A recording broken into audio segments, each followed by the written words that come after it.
اعوذ باللہ من الشیطان الرجیم بسم اللہ الرحمن الرحیم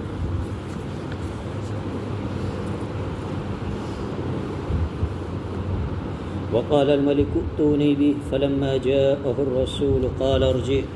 إلى ربك فاسأله ما بال النسوة اللاتي قطعن أيديهن إن ربي بكيدهن عليم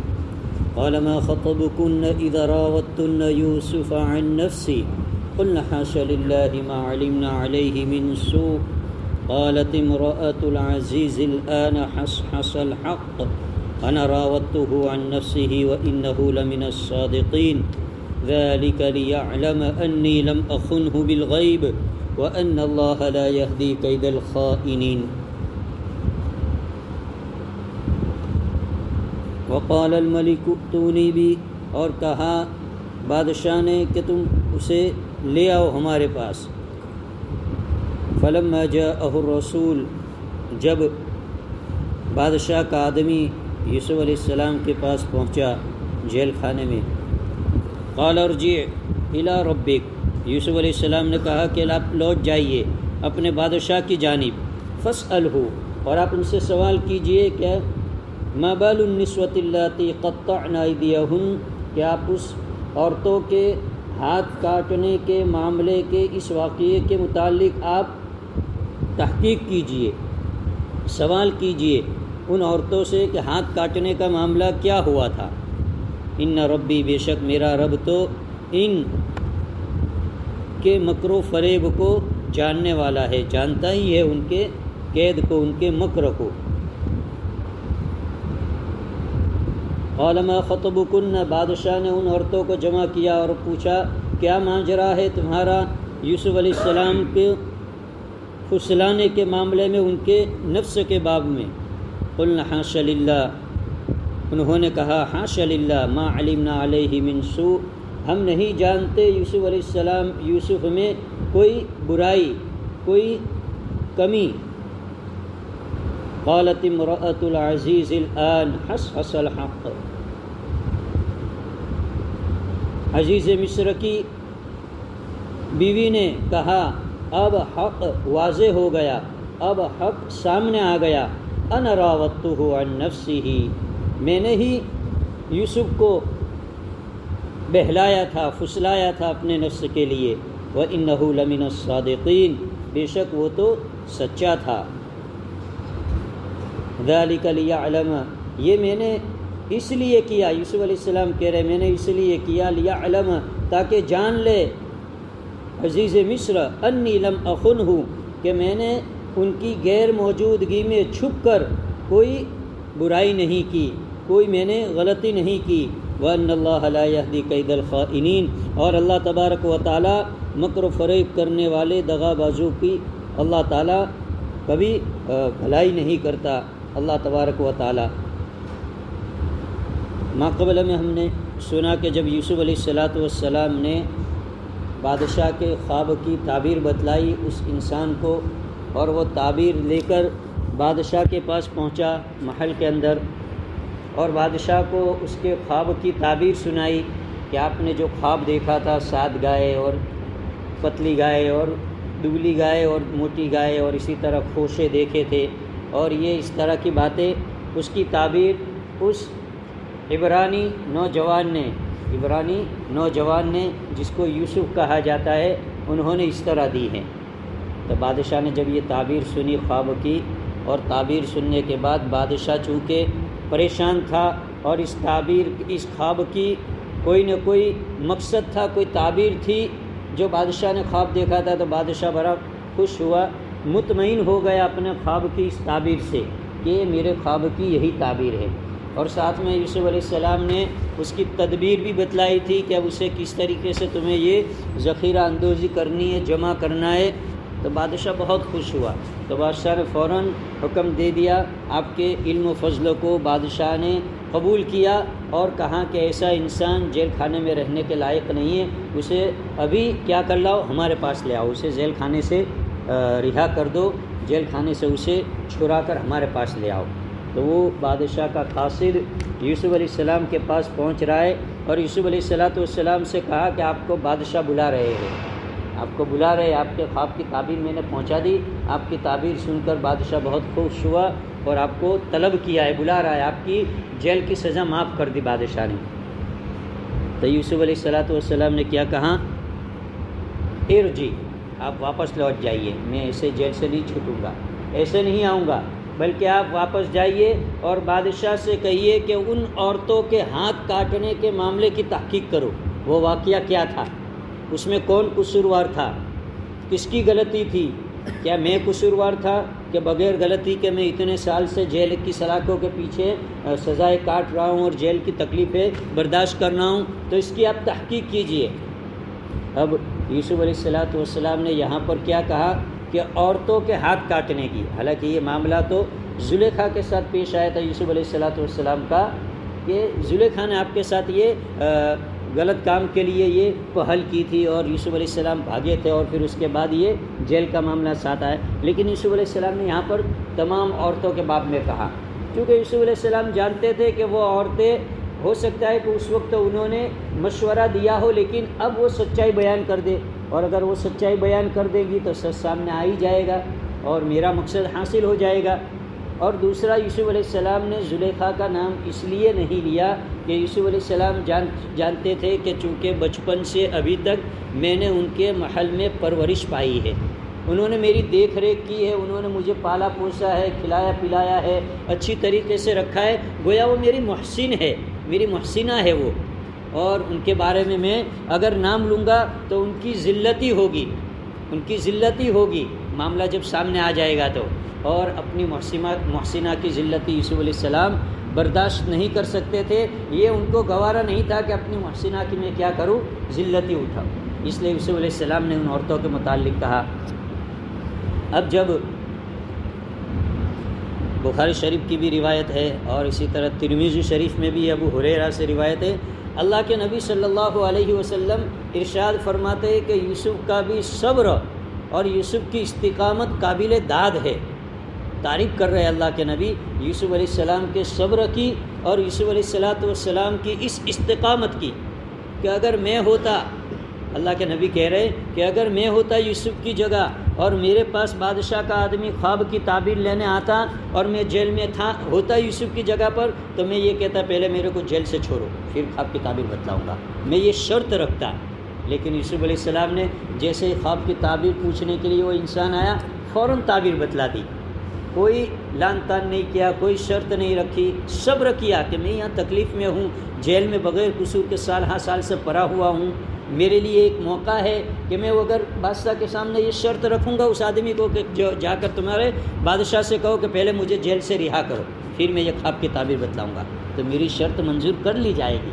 لیکن یوسف علیہ السلام نے اس کو گوارا نہیں کیا۔ اللہ کے نبی آپ کے اس صبر کی اور آپ کی استقامت کی تعریف کر رہے،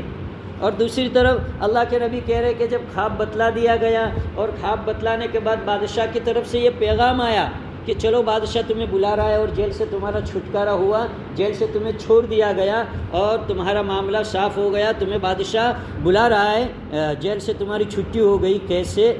تو اللہ کے نبی کہہ رہے کہ یہ جب آدمی دوبارہ آیا جیل سے چھڑوانے کے لیے بادشاہ کا پیغام لے کر، تب بھی یوسف علیہ السلام نے کیا کہا؟ آپ جائیے اور اپنے بادشاہ سے کہیے کہ وہ ہاتھ کاٹنے والے عورتوں کا معاملہ کیا تھا، پہلے اس کی تحقیق کرو، اس معاملے کی صفائی چاہیے مجھے۔ یوسف علیہ السلام کا یہ صبر اور آپ کی یہ استقامت، اللہ کے نبی کہہ رہے کہ اگر ان کی جگہ میں ہوتا اور بادشاہ کا آدمی کہتا کہ آپ کو چھوڑ دیا، تو میں رائے نہیں دیکھتا، فوراً دوڑتا ہوا نکل جاتا جیل سے، کوئی پرواہ نہیں کرتا دوسری بات کی۔ لیکن یہاں یوسف علیہ السلام کا صبر اور یوسف علیہ السلام کی استقامت دیکھیے کہ یوسف علیہ السلام نکل نہیں رہے جیل سے، حالانکہ انہیں معلوم ہے کہ جیل کے اندر آدمی جیل کے اندر جب جاتا ہے تو اسے پتہ چلتا ہے کہ جیل کے اندر کیسی تکالیفیں برداشت کرنی پڑتی ہے ہر اعتبار سے۔ تو یوسف علیہ السلام بھی تکالیفیں برداشت کر رہے تھے سال ہر سال سے، لیکن پھر بھی انہوں نے کہا، یہ اس لیے یوسف علیہ السلام نے کہا کہ یوسف علیہ السلام یہ چاہتے تھے کہ ابھی تو فی الفور تو میں نکل جاؤں گا جیل سے باہر اور بادشاہ کے محل میں پہنچوں گا تو بادشاہ میرا اعزاز و اکرام بھی کرے گا اور مجھے کوئی ایوارڈ بھی دے گا بادشاہ اس خواب کے تعبیر بتلانے پر، اور جیل میں سے چھوٹ گیا اس پر، لیکن لوگوں کے دل کے اندر شک و شبہات باقی رہیں گے میرے متعلق، کہیں ایسا نہ ہو کہ کچھ زمانے کے بعد پھر وہ شک و شبہات لوگوں کے دلوں سے باہر نکلے اور کہے کہ ہاں یہ وہی انسان ہے نا،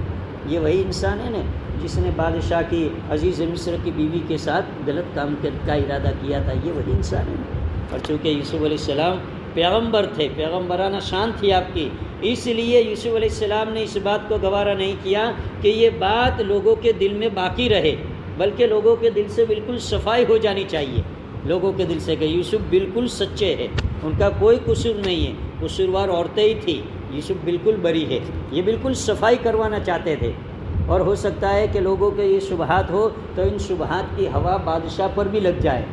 آگے چل کر بادشاہ کا بھی ذہن بگڑ جائے اور پھر کہیں اور کوئی مصیبت کا مجھے سامنا کرنا پڑے۔ اس لیے یوسف علیہ السلام نے کہا کہ میں ایسے نہیں نکلوں گا، یہ معاملے کی مجھے صفائی چاہیے، چونکہ صفائی ہوگی اس کے بعد پھر۔ اور دوسری ایک وجہ یوسف علیہ السلام نے یہ بتلائی کہ آگے بتلایا خیانت کے باب میں کہ ذَلِكَ لِيَعْلَمَ أَنِّي لَمْ أَخُنْهُ، تاکہ عزیز مصر کو پتہ چل جائے کہ میں نے ان کی غیر موجودگی میں کوئی خیانت نہیں کی، میں نے کوئی غلط کام نہیں کیا، انہیں بھی پتہ چل جائے۔ جب یہ میرے معاملے کی صفائی ہو جائے گی، میری برات ہو جائیں گی، یہ عورتیں اقرار کر لے گی، میری سچائی کا ثبوت ہو جائے گا، تو جو عزیز مصر کے دل میں بھی اگر کوئی شبہات ہو، عزیز مصر کے دل میں بھی اگر میرے متعلق کوئی غلط فہمی ہو اور غلط بات ہو، تو ان کے لیے بھی یہ بات صفائی ہو جائے گی، صاف ہو جائے گی کہ یوسف سچا تھا، یوسف نے ایسا کچھ بھی نہیں کیا۔ اور کل کو اٹھ کر لوگ یہ بھی نہ سمجھے کہ خیانت کرنے والوں کو بھی بڑے بڑے تمغے اور بڑے بڑے اعزاز ملتے ہیں بادشاہ کے محل کے اندر، چلو اپنے بھی خیانت کریں گے اور اپنے بھی اس طرح غلط کام کر لیں گے اور پھر کوئی اچھائی بادشاہ کے سامنے پیش کر دیں گے تو بادشاہ ہمیں اعزاز و اکرام سے نوازے گا اور ہمیں ایوارڈ دے گا۔ یہ ساری چیزیں یوسف علیہ السلام کے سامنے تھی، اس لیے یوسف علیہ السلام نے یہ پہلو اختیار کیا کہ جیل نکلنے سے پہلے اپنی برات کا اعلان کروانا چاہتے تھے یوسف علیہ السلام۔ اور پھر ہوا وہی کہ جب بادشاہ نے جب ان سے پوچھا کہ بھئی یہ کیا معاملہ ہے، چونکہ یہ بادشاہ الگ ہے، یہ جو بادشاہ تھا ولید بن ریان جس کا نام بتلایا جاتا ہے، وہ بادشاہ تھا قوم عمالقہ کا، اور عزیز مصر کی بیوی عزیز مصر وہ خزانتی تھا جس کا نام قطفیر بتلایا جاتا تھا، قطفیر بتلایا تھا ماقبل میں نے، وہ زلیخا کا شوہر تھا، تو وہ وزیر خزانچی تھا اور بادشاہ یہ تھا۔ تو بادشاہ کو تو اس معاملے کا کوئی علم ہی نہیں تھا، اس واقعے کا۔ عزیز مصر کو معلوم تھا کہ اس کی بیوی کے ساتھ کیا ہوا، کیا کیا ہے، اور یوسف کو زبردستی ہم نے جیل میں بھیج دیا ہے، یوسف ایسا نہیں ہے، سال سے ہمارے محل میں رہ رہا تھا،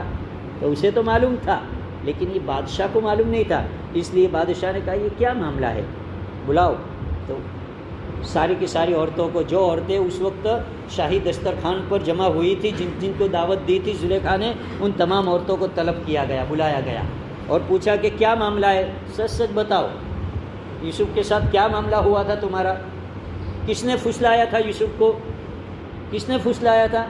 گویا بادشاہ نے اس انداز میں بات کی کہ ان لوگوں کو پتہ چل گیا کہ بادشاہ کو معلوم ہے، اس لیے اب جھوٹ بول ہی نہیں سکتے ہم، جو سچ ہے وہ بتانا ہی پڑے گا۔ گویا بادشاہ کو یہ بات معلوم ہے، اس لیے ان عورتوں نے تو فوراً اقرار کر لیا کہ حاشا للہ ما علمنا علیہ من سوء، ہم یوسف کے بارے میں کوئی برائی جانتے ہی نہیں ہیں، ہم یوسف کے بارے میں کوئی برائی نہیں جانتے، بس ہم تو ایسے ہی ہماری ملکہ کی دعوت پر، زلیخا کی دعوت پر آ گئے تھے اور اس کے ساتھ ساتھ ہم نے مشورہ دے دیا تھا اس کو، لیکن ہم برائی میں کچھ نہیں جانتے۔ جب ان عورتوں نے اس بات کا اقرار کر لیا تو اب زلیخا کے پیر سے نیچے سے زمین سرک گئی، وہ بھی سمجھ گئی کہ اب معاملے کی بالکل صفائی ہونے ہی والی ہے، اس لیے اب لا محالہ مجھے حق بات تسلیم کرنی ہی پڑے گی، سچ بولنا ہی پڑے گا۔ اس لیے پھر زلیخا نے کہہ دیا کہ اب حق جب سامنے آ گیا کہ ان عورتوں نے یہ بات کا اقرار کر لیا کہ یوسف میں کوئی برائی نہیں تھی، ہم نے یوسف کو کسی برائی میں جانا ہی نہیں ہے، ہم تو بالکل اس معاملے میں بری ہے، یوسف کو جانا ہی نہیں کسی برائی میں، تو اب عزیز مصر یعنی کی بیوی زلیخا نے اقرار کر لیا کہ انا راودتہ عن نفسی، میں نے یوسف کو پھسلایا تھا، یوسف سچے تھے، اس کا کوئی قصور نہیں تھا، میں نے پھسلایا تھا۔ اب یہ معاملے کی صفائی ہو گئی، بادشاہ کے سامنے بھی یہ بات آ گئی، پورے کے پورے محل کے اندر جو انسان تھے، درباری تھے، ان کے سامنے بھی یہ بات آ گئی کہ بھئی قصوروار کون تھا؟ زلیخا تھی، عزیز مصر کی بیوی تھی، وزیر خزانچی کی بیوی تھی، وہ قصوروار تھی، یوسف قصوروار نہیں تھا۔ یہ سب بات سامنے آ گئی تو اللہ تبارک و تعالیٰ نے اس طرح یوسف علیہ السلام کے معاملے کی صفائی کروا دی۔ حق ہمیشہ صاف ہو کر ہی رہتا ہے، آج نہیں تو کل حق کھل کر سامنے آتا ہی ہے۔ جھوٹ آدمی کتنا بھی چلائے، جھوٹ وقتی طور پر تھوڑے دن چل سکتا ہے، لیکن وہ گھما کر پھر حق سامنے آ ہی جائے گا۔ تو یہ یوسف علیہ السلام کے معاملے میں بھی یہی بات ہوئی کہ حق سامنے آ گیا۔ اب یوسف علیہ السلام اس کے بارے میں کہہ رہے وما ابرئ نفسی، میں اپنے نفس کو پاک باز نہیں سمجھتا، میں اپنے نفس کو پاک باز نہیں سمجھتا۔ ان النفس، بے شک انسان کا نفس، لامارۃ بالسوء، بے شک انسان کا نفس تو یہ تو کیا ہے، برا ہی ہوتا ہے۔ الا ما رحم ربی، مگر جس کو اللہ بچا لے، جس کے نفس کو میرا رب بچا لے، جس پر اللہ رحم کر دے اس کا نفس بچ جاتا ہے، ورنہ تو ہر ایک انسان کا نفس برائی ہی کی طرف دوڑتا ہے، لیکن اللہ جسے بچا لے وہ نفس برائی سے بچ جاتا ہے، پھر وہ نفس مطمئنہ بن جاتا ہے۔ ایک تو نفس امارہ ہوتا ہے جو قرآن میں ذکر کر رہے کہ برائی کرنے والا نفس، پھر یہ برائی کرنے والا نفس جب توبہ کرتا ہے تو اللہ اس کی توبہ کو قبول کرتا ہے اور معاف کرتا ہے، تو وہ نفس لوامہ بن جاتا ہے اور وہ اسی پر قائم رہتا ہے اور اس سے تھوڑی آگے ترقی کرتا ہے، تو پھر وہ نفس مطمئنہ بن جاتا ہے، بہت ہی اچھا نفس بن جاتا ہے۔ تو یوسف علیہ السلام یہی کہہ رہے کہ میرے نفس کا اس میں کوئی کمال نہیں ہے، میں اپنے آپ کی پاک بازی بیان نہیں کرتا، نفس تو ہر ایک کا امارہ ہی ہے، یعنی برا ہی ہے، الا ما رحم ربی، مگر جس کو میرا رب بچا لے، جس نفس کو میرا رب بچا لے، ان ربی، بے شک میرا رب غفور الرحیم، بخشنے والا اور رحم کرنے والا ہے۔ باقی باتیں انشاءاللہ آئندہ کچھ سنیں گے۔ یہ رمضان المبارک کا دوسرا عاشرہ آج 16واں روزہ ختم ہونے کو ہے۔ اب 4 دن کے بعد آخری عشرہ شروع ہوگا، یعنی منگل کی شام سے، منگل کے غروب آفتاب سے، جسے 20واں روزہ ہم کہتے ہیں۔ اس کے بعد پھر آخری عشرہ شروع ہوگا، اور آخری عشرہ ہم سمجھتے ہیں، معلوم ہے ہمیں کہ اعتکاف والا عمل ہوتا ہے اس میں، اس لیے اعتکاف رمضان المبارک کے مہینے کے اندر جو اعتکاف کیا جاتا ہے وہ اعتکاف 10 دن کا سنت اعتکاف ہوتا ہے، اور یہ سنت علی الکفایہ کہا جاتا ہے۔ اس اعتکاف کو سنت علی الکفایہ کا کیا مطلب؟ ویسے تو یہ بات ہے کہ پورے شہر میں، چونکہ شہر میں بہت ساری مسجدیں ہوتی ہیں، تو پورے شہر کی مسجدوں میں سے کسی ایک مسجد میں ایک آدمی نے بھی اعتکاف کر لیا تو یہ سارے پورے شہر والے اس اعتکاف سنت علی الکفایہ کو چھوڑنے کا جو گناہ ہے اس گناہ سے بچ جائیں گے، ایک آدمی کے اعتکاف سے بھی۔ لیکن چونکہ محلے اللہ کے نبی صلی اللہ علیہ وسلم کے زمانے میں اللہ کے نبی ہر سال اعتکاف کرتے تھے،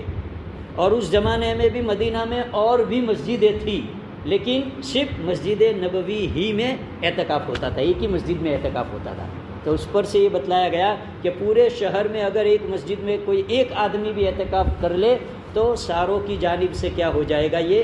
سنت علی الکفایہ ہو جائے گا۔ لیکن یہ عمل بہت ہی قیمتی عمل ہے، اعتکاف کا عمل۔ انسان اگر فارغ ہے یا اپنے آپ کو فارغ کر سکتا ہے تو انسان کو فکر کرنی چاہیے۔ اعتکاف والا گویا اللہ کے در پر پڑ گیا ہے، ایک ریکویسٹ لے کر، ایک درخواست لے کر کہ اللہ یہ بات تیری مجھے قبول کرنی ہی پڑے گی ورنہ نہیں چھوڑوں گا تیرا در، یہ کہہ کر اعتکاف والا 10 دن اللہ کے در میں پڑا رہتا ہے۔ اعتکاف 3 قسم کے ہوتے ہیں، ایک نفل اعتکاف ہوتا ہے، ایک سنت اعتکاف ہوتا ہے، اور ایک واجب اعتکاف ہوتا ہے۔ نفل اعتکاف اس کا کوئی وقت نہیں، کوئی ٹائم نہیں، اس کا آدمی جب بھی مسجد میں آیا اعتکاف کی نیت کر لی، اسی لیے کہتے ہیں نا کہ بھائی جماعت خانے میں داخل ہو سیدھا پیر داخل کر کے اعتکاف کی نیت کر لو، آپ جتنی دیر مسجد میں رہیں گے آپ کو اعتکاف کا ثواب ملے گا۔ تو یہ نفل اعتکاف ہے، اس کے لیے کوئی وقت متعین نہیں اور مقدار بھی متعین نہیں کہ اتنا وقت تمہیں رہنا ہی پڑے گا۔ جماعت خانے میں آیا اعتکاف کی نیت کر کے 2-4 منٹ بیٹھا اور چلا گیا، کوئی حرج نہیں، اسے اعتکاف کا ثواب مل گیا، یہ 2-4 منٹ کا۔ تو یہ نفل اعتکاف ہے۔ دوسرا اعتکاف واجب اعتکاف کہلاتا ہے کہ آدمی نے کوئی نظر مانی، کوئی منت مانی کہ میرا یہ کام ہو جائے گا یا میرا یوں ہو جائے گا یا میرا اس طرح مسئلہ حل ہو جائے گا تو میں 1 دن کا 2 دن کا 3 دن کا اعتکاف کروں گا، یہ نظر مانی سے نظر کہتے ہیں۔ تو اگر آدمی کا وہ کام پورا ہو جائے تو اب اسے اعتکاف کرنا پڑے گا، یہ واجب اعتکاف کہا جائے گا۔ اور واجب اعتکاف کے لیے روزہ ضروری ہے، یعنی جتنے دن کی اس نے منت مانی تھی، جتنے دن کی اس نے نیت کی تھی اعتکاف کے لیے، اتنے دن اسے مسجد میں اعتکاف کرنا پڑے گا اور روزے کے ساتھ اعتکاف کرنا پڑے گا، یہ واجب کہا جاتا ہے۔ اور تیسرا سنت علی الکفایہ، جو یہ رمضان کے آخری عشرے میں کیا جاتا ہے، جو انشاءاللہ منگل کے دن، آج جمعہ ہوئی، سنیچر، اتوار، پیر اور منگل کو 20 روزے ختم ہوں گے، اور جیسے ہی ہماری افطار ہوگا، غروب ہوگا، افطار کا وقت ہوگا، وہاں سے 21واں روزہ شروع ہو جائے گا غروب آفتاب سے، چونکہ ہمارا دن بدل جاتا ہے۔ تو غروب آفتاب سے پہلے جنہیں اعتکاف کرنا ہے، جن کے دل میں اللہ بات ڈالے اور جن کو اللہ توفیق دے، بڑا قیمتی عمل ہے، بڑا پیارا عمل ہے۔ وقت تو ہر ایک کا گزر جاتا ہے، آدمی باہر رہ کر بھی گزار دے گا، اگر آدمی کے پاس وقت ہے اور کوئی ترتیب بنتی ہے تو آدمی اللہ کے در پر بیٹھ جائے۔ جو باہر لوگ کام کریں گے، جو باہر جا کر نہیں کر سکتا ثواب کے کام، اللہ اس کا بھی مفت میں اسے اعتکاف میں بیٹھے بیٹھے ثواب عطا فرمائے گا۔ تو یہ اعتکاف والا عمل انشاءاللہ منگل کے دن سے شروع ہوگا۔ منگل کے دن روزہ یہاں مسجد میں افطار کرنا ہے اعتکاف کرنے والوں کے لیے، تو آدمی اس کے بارے میں بھی فکر کرے، سوچے کہ آدمی اگر فرصت میں ہے، وقت اگر نکل سکتا ہے آدمی کے لیے، تو اس 10 دن کے لیے آدمی اعتکاف کر لے۔ ہماری مسجد آباد ہو جائے گی، پورے محلے کے اعتبار سے یہ معتکفین حضرات مانگیں گے، اللہ پورے محلے کی حفاظت کریں گے، پورے محلہ کی اللہ پریشانیوں کو دور کریں گے، اللہ عمل کی توفیق عطا فرمائے۔ سبحان اللہ و بحمدہ، سبحانک اللہم و بحمدک، اشہد ان لا الہ الا انت، استغفرک و نتوب الیک۔